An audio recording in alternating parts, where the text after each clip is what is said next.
Hi, this is the Redmi Note 12 Pro and I'll show you how to connect to Wi-Fi this device.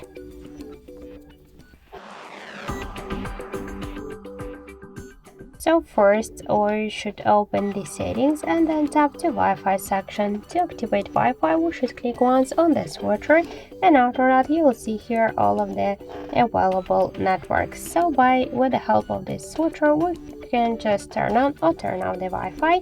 Then just tap on this one from the available networks and enter the password. To just see this password, you should click to this eye icon to have no any mistakes, and after that then just tap to connect. Wait a second, and we can see that we just successfully connected to this network.